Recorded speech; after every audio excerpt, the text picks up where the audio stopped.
যে ভালোবাসার কথা বলেন সেটাও নকল। এমনকি ওই যে ঠান্ডা মেশিনটা পাঠাবেন বলছেন সেটা ওই হাওয়াটা পর্যন্ত নকল। ওই হাওয়া প্রকৃতির হাওয়ার মতো নয় দাদা বাবু, প্রকৃতির হাওয়ার মতো নয়। ফায়দা মেম সাহেব প্রকৃতিতে রয়েছেন, ওনাকে থাকতে দিন না থাকতে। আমাদের গ্রামের মাটি খাঁটি, আমাদের জল হাওয়া বাতাস সব খাঁটি, নকল নয় বাবু, কিচ্ছু নকল নয় বাবু। আর তো মাত্র 18টা দিন, এই কটা দিন পেরিয়ে যাক, তারপর আপনি আপনার থানা মেম সাহেবকে নিয়ে গিয়ে যত ইচ্ছে ঠান্ডা হাওয়া খাওয়ান বাবু, কেউ বারণ করবেন আপনাকে। সবই তো আপনাদের তৈরি করার জিনিস। আমাদের প্রয়োজন নেই বাবু, প্রয়োজন নেই আমাদের। আপনার কোনো ধানের প্রয়োজন নেই, সে আপনার কাছে যত টাকা থাকুক, আপনি যত বড় নায়কই হন না কেন।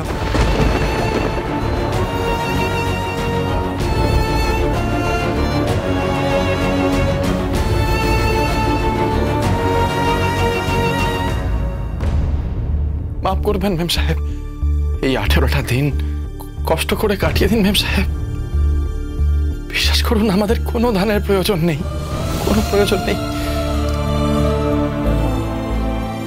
আমাদের এই পরিবার, আমি আর আমার বাবা ব্যান্ডের বাজনা বাজিয়ে চালাই, ব্যাস ওইটুকুই যথেষ্ট। তার বেশি আমাদের আর কিচ্ছু প্রয়োজন নেই মেম সাহেব, আর কিচ্ছু প্রয়োজন নেই মেম সাহেব। জীবনের প্রয়োজনটুকু বুঝুন।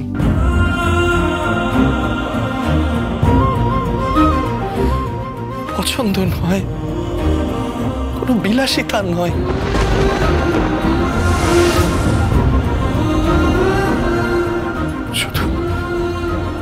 শুধু প্রয়োজনটুকু বুঝুন, প্রয়োজনটুকু বুঝুন। হে নিন মেম সাহেব।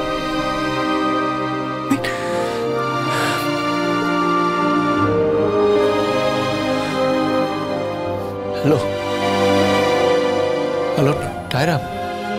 হ্যালো, আমি দোলের দিন ওখানে যাচ্ছি, তোমার সাথে দোল খেলবো আর তার সাথে এয়ার কন্ডিশনারটা ফিট করে দিয়ে আসবো। এসো না। কি বলছো কি? তোমার কষ্ট হচ্ছে তো? হোক।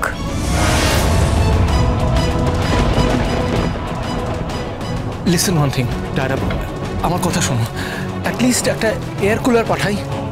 প্রয়োজন নেই। ভাই কেন? কাউকে আঘাত করে কোনো লাভ নেই, কারো সেন্টিমেন্টে আঘাত করে কোনো লাভ নেই। টায়রা, রাখছি। Hello tiara, hello hello hello.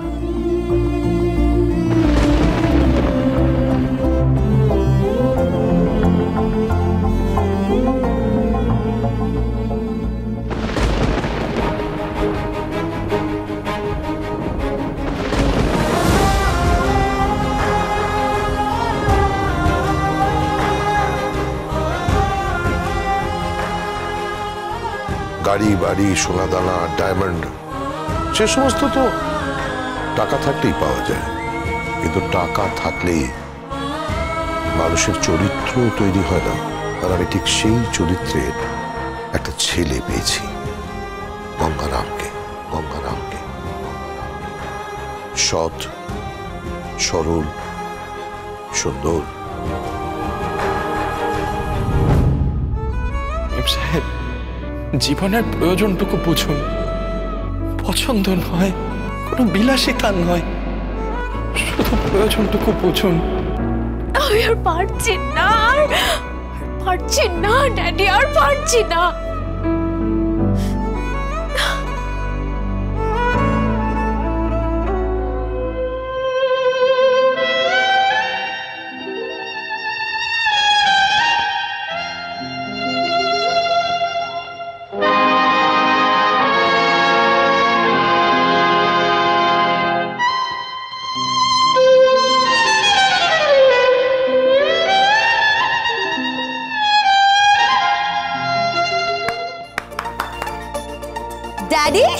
Yes yes my daughter. Daddy তুমি এসে গেছো? আরে আসবো না মানে? কিন্তু এত ঘন ঘন ফোন করছিস, কি ব্যাপারটা কি? Daddy I am so excited. কেন?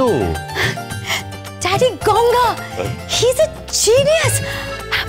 একদম একদম মাটির সুরও বলতে পারে, আবার আমি গিটারে একটা টিউন বাজালাম, ওটা শুনেও একটা গান গাইলো, মানে তুমি ভাবতে পারবে না। হি is a genius dad, he is a genius. আরে মা জানিস, গঙ্গা না যে কোনো গান একবার শুনে অনায়াসে তা গাইতে পারে। সত্যি ড্যাডি, তোমার চোখ আর কান কখনো ভুল বলেনি। কিন্তু মা, গঙ্গার যে একটু গ্রুমিং দরকার। আমি করব ড্যাডি, আমি নিজে দাঁড়িয়ে থেকে গঙ্গাকে গ্রুম করব, ইউ ডোন্ট ওয়ারি। কিন্তু তুই থাকিস এখানে, গঙ্গা থাকে অত দূরে গ্রামে, তুই কি করে ওকে গ্রুমিং করাবি? দেখ মা, প্রথম যখন ওকে মঞ্চে তুলবি তখন যেন কেউ ওকে অবহেলা না করে, গাইয়া ভূত না বলে। বুঝিস তো, লোকে আজকাল পোশাক দেখে বিবেচনা করে, মানুষের প্রতিভার বিচার অনেক পরে হয়। জানি daddy, but you don't worry, আমি গঙ্গাকে সব শিখিয়ে দেব। Okay okay my daughter, keep it up.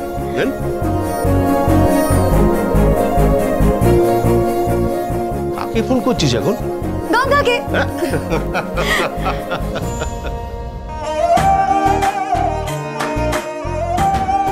গুরু না ভুজি মই সন্ধ্যা সকালে মন প্রাণ দিয়ারে, ফুরাইয়া গেল মোর সাধেরি জনম, ফুরাইয়া গেল মোর সাধেরি জনম, আপন কর্ম দোষে।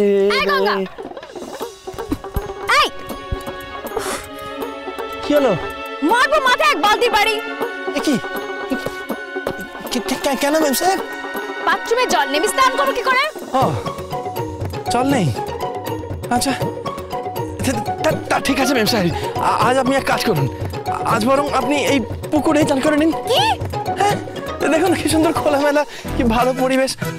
আজ আর ওই বদ্ধ চার দেয়ালের মধ্যে চান করতে হবে না, এখানেই চান করে নিন। কি সুন্দর দেখুন, মাথার উপর খোলা আকাশ, নিচে জল, এইখানেই সুন্দর গা ডুবিয়ে চান করে নিন। আমি গা ডুবিয়ে স্নান করে নেবো? আমি কি গরু মহিষ নাকি? তুমি তো বলেছিলে এই পুকুরে নাকি মহিষরা স্নান করে। তাহলে ম্যাম সাহেব, ওরা কি রোজ রোজ আসে নাকি চান করতে? মাঝে মধ্যে এসে পড়ে, আর ওনারা এলে তো আর বাধা দেওয়া যায় না, বলুন। মহিষাসুরের বংশধর। মহিষাসুরের বংশধর? তুমি মহিষাসুরের বংশধর? যাও, সরো এখান থেকে, সরো। মেম সাহেব, সরো। মেম সাহেব আপনি পারবেন না, আপনার দ্বারা হবে না। আরে মেম সাহেব আপনি পড়ে যাবেন, আমাকে দিন, আমি তুলে দিচ্ছি।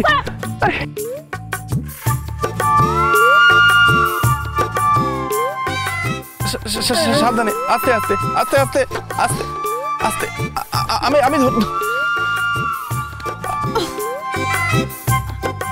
আমি ধরি না মেম সাহেব, আস্তে আস্তে মেম সাহেব।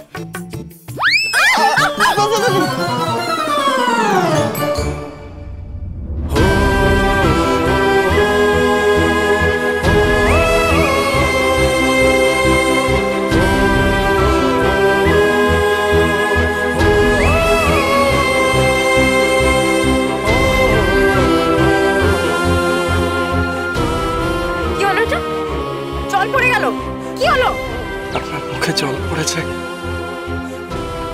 ভারী সুন্দর দেখাচ্ছে আপনাকে মেম সাহেব, ঠিক ওই সিনেমায় যেমন দেখায় সেরকম। আপনাকে কি ভালো দেখতে, কি সুন্দর দেখাচ্ছে আপনাকে।